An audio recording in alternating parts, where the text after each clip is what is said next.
जय श्री राम मित्रों, आज कई विधर्मी ऐसे लोग होते हैं, कई लोगों को सनातन धर्म पर जब अवमानना करना हो या सनातन धर्म की अपमान करनी हो तो हमेशा एक प्रश्न उठता है कि सनातन धर्म जो है, जिसे आज हिंदू धर्म कहा जाता है, वो नारी विरोधी है। यहाँ महिलाओं पर अत्याचार होता है, कभी महिलाओं को पीड़ित किया जाता है, कभी महिलाओं को जिंदा चीता में सती प्रथा के नाम पर डाला जाता है, कभी नारियों के साथ मारपीट की जाती है, कभी नारियां अगर विधवा हो जाए तो उसके सड़ मुड़वा दिए जाते हैं, उसे घर से निकाल दिया जाता है, विधवा महिलाओं को दोबारा विवाह करने का एक अवसर नहीं मिलता है। ये लंद फंद की बातें बहुत सारी आती, सनातन धर्म पर प्रश्न सैकड़ों आते। अब मैं उन तमाम विधर्मियों से और खास करके उन सनातनियों से मैं कहना चाहता हूं जो सनातन धर्म को मानते हैं और जिनके पास ये उत्तर नहीं है कि सती प्रथा क्या है, तो सुनिए और इस वीडियो को ज्यादा से ज्यादा लोगों तक भेजिएगा। चलिए सबसे पहले हम बताते हैं कि सती प्रथा एक प्रथा नहीं, एक धर्म नहीं, एक कुप्रथा है जिसे सनातन धर्म से जोड़ा गया, बट कि ये सनातन धर्म से कोई लेना देना नहीं।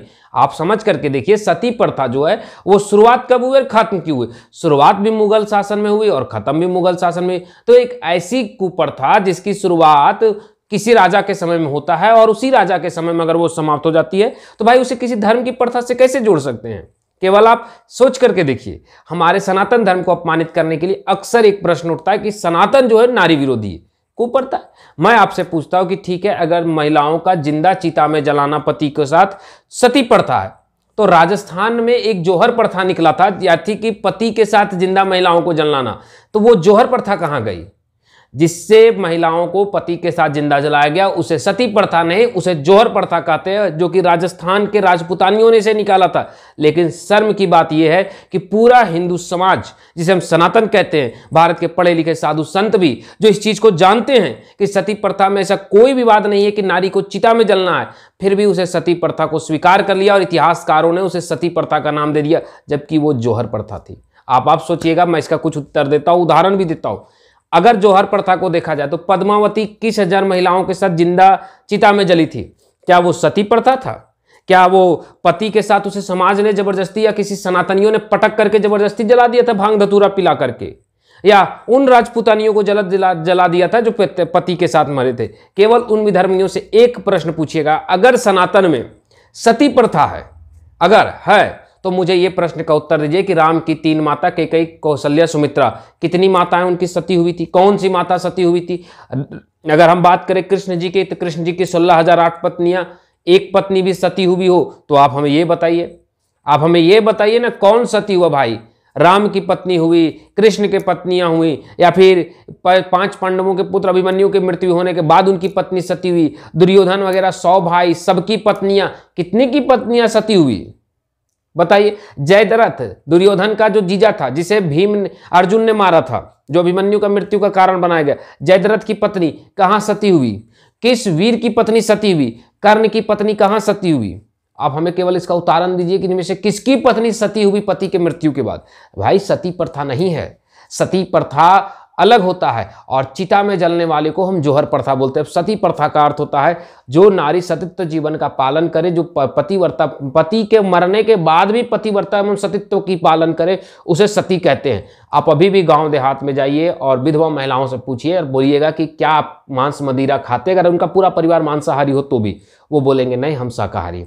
अगर लहसुन प्याज भी कई महिलाएं छोड़ देती है, कई रंगीन सादा वस्त्र पहनने लगती है, सात्विक जीवन मतलब सादा वस्त्र को सात्विक जीवन में रखा गया, सादा वस्त्र पहनने लगती है, रंगहीन जिंदगी होने लगती है, श्रृंगार छोड़ देती है, इसे कहते हैं सात्विक जीवन में आना, यानी कि अपने पति के अलावा कोई गैर मर्द उसे ना देखे, इसलिए वो श्रृंगार को, रंगीन वस्त्रों को, अच्छे भोजनों को त्याग देती, जिससे कि पति के अलावा कहीं और ध्यान ना जाए। इसे कहते हैं सती प्रथा और इसे कहते हैं सात्विक जीवन का होना। जब राम के पिता राजा दशरथ मरे थे तो उनकी 3 माताओं ने चिता में नहीं जला था, बल्कि तीनों ने अपने श्रृंगार को उतार दिया और सफेद वस्त्र में आ गए थे। इसे कहते हैं सती प्रथा। पहले प्रथाओं को समझिए और फिर प्रश्न उठाइए। और दूसरी बात, प्रश्न उठता है कि क्या हिंदू धर्म में या सनातन धर्म जिसे हम कहते हैं, उसमें नारियां जो है वो दूसरी विवाह कर सकती है? क्यों नहीं कर सकती है? कहाँ नहीं है? भगवान राम ने दूसरी विवाह करने का सजेशन खुद दिए थे, सलाह रावण की पत्नी मंदोदरी को कि हे मंदोदरी, तुम विभीषण से शादी करो और असुर कुल को आगे बढ़ाओ। अब आप बताइए कि क्या राम गलत थे?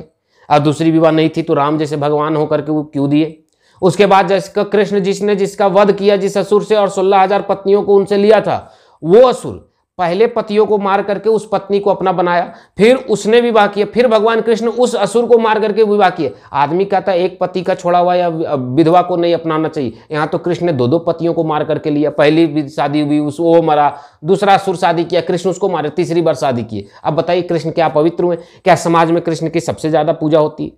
आप हमें बताइए। और 16,008 में से कौन सी पत्नियां हुई? अरे भैया हिंदू एक लौता धर्म है जिसमें कहा गया है यत्र नारी अस्तु पूजयन्ते रमन्ते तत्र देवता। जिस स्थान पर नारी की पूजा होती है वहीं ईश्वर का वास होता है। मनुस्मृति अध्याय नंबर 3 श्लोक नंबर 70 से 73 केवल इसी पर लगा हुआ है। केवल पढ़िए, सनातन को समझिए, सनातन की ओर आगे भागिए। इस प्रकार के व्यर्थ को बातों में सनातनी ना पड़े। और हम हर सनातनी से एक ही चीज कहते हैं, अगर नारी विरोधी है भाई तो हमें भगवत गीता में कोई साफ वर्णन दिखा दो कि हाँ वो पत्नी थी, पति के मरने बाद सती हो गई। रामायण में दिखा दो, या फिर हमें अदर वेद पुराण में दिखा दो, या फिर हमें एक बात ये बता दो कि जो विधवा महिलाएं थे उसे घर से निकाल दिया गया, उसको मारा पीटा गया, उसका सर मुड़वाया गया कि हाँ कर्ण मर गया तो उसकी पत्नी का सर मुड़वा दिया गया, अभिमन्यु के बाद उसकी पत्नी का सर मुड़वाया गया। ये जो सीरियल्स होती है ना, हमारे यहाँ देश में कहावत है कि मनोरंजन का साधन होना चाहिए टीवी और ये सिनेमा को, लेकिन हमारा देश में सिनेमा जो है ना वो मनोरंजन का साधन नहीं, वो सनातन विरोधी और कुप्रथाओं का एक बन गया, जिसे गलत राजनीति और गलत करने का एक कारण बताया गया। वहीं कुछ लोग अभी ये कहते हैं कि सावित्रीबाई फुले जो एक दलित थी उसने महिलाओं का सबसे पहला विद्यालय खोला था। अरे भाई उस महिला का जन्म 1929 और भारत में सबसे पहला महिलाओं का विद्यालय खुला था 1919 बीकानेर गर्ल्स हाई स्कूल की पश्चिम बंगाल में। पश्चिम बंगाल जिसे खोलने वाले काली कृष्ण स्वामी जी थे जो कि एक ब्राह्मण जाति के थे। हाँ, भारत की सबसे पहली महिला जो अंग्रेज द्वारा पेडेड फंडेड को लेती थी और अंग्रेज की पढ़ाई पढ़वाती थी, जिसकी कविता था चलो अंग्रेजी दूध पिए, अंग्रेजी मैया अंग्रेजी भैया, जो अंग्रेजी सेनाओं में भर्ती होने के लिए लोगों को भड़काती थी, जो अंग्रेजों के पक्ष में पढ़ाती थी, वो भारत की पहला महिला जो थी जो सरकारी सैलरी पाती थी, उसका नाम था सावित्रीबाई फुले। ज्योतिबाई फुले उसका पति, और दुनिया में कोई नहीं। ये कहावत व्यर्थ है कि महिलाओं को उसने पहला अधिकार शिक्षा दिया। भाई तो 1919 में काली जी ने दिया था, जब काली कृष्ण जी ने बंगाल में दिया तब तो उनकी जन्म भी नहीं हुई थी। उससे पहले भी बीकानेर गर्ल्स हायर स्कूल खुल चुका है यहाँ पे ये केरला में। और भी बात अगर की जाए तो भैया उससे भी पहले की मैं बात करता हूं। चलिए अगर बात वहां पे आए तो भैया किस चीज से आप बात करते? ज्योतिबाई फुले, क्या ज्योतिबाई फुले भारत के पहले महिलाओं को शिक्षा देने वाले थे जिनकी पत्नी पढ़ा रही थी? अरे भाई पहले जाकर के पढ़ो, कभी तो पढ़े नहीं हो। इसी को कहते हैं ना, अगर शास्त्रों में देखें तो सुदामा को श्राप किसने दिया था? उनकी गुरु माता। जब गुरुकुल में नहीं महिलाएं प्रवेश ही नहीं थी तो उनकी गुरु माता वहां कैसे आ गई? यहां से खोपड़ी को खोलिए और आगे बढ़िए। और गधों की बाती ना देखिए। हमारे यहाँ कहावत है कि 100 कुत्ते भौंकने से बेहतर है कि एक बार शेर के जैसा दहाड़िए। ये सनातन के विरोध में सवाल करने से अच्छा है कि एक बार आइए हमसे बात कीजिए और थोड़ी सी अपनी ज्ञान हमें भी दिखाइए कि कितनी आपकी ज्ञान है और कैसे सनातन पर प्रश्न उठता है। खैर, हर कुप्रथाओं और हर चीज से सनातन को अगर जोड़ते रहोगे, मैं रोज इस पर एक जवाब लेकर के आऊंगा। अगर आपके पास ऐसी कोई सवाल हो जो कुप्रथा और सनातन को जोड़ता हो तो हमारे कमेंट बॉक्स में बताएं, मैं अगली बार उस पर वीडियो लेकर के आऊंगा। साथ ही साथ इस वीडियो को समस्त सनातनियों तक भेजें। वीडियो देखने के लिए बहुत बहुत धन्यवाद। फिर मिलते हैं एक नई वीडियो के साथ। जय हिंद, जय भारत दोस्तों। चैनल को लाइक, सब्सक्राइब एंड शेयर। धन्यवाद दोस्तों।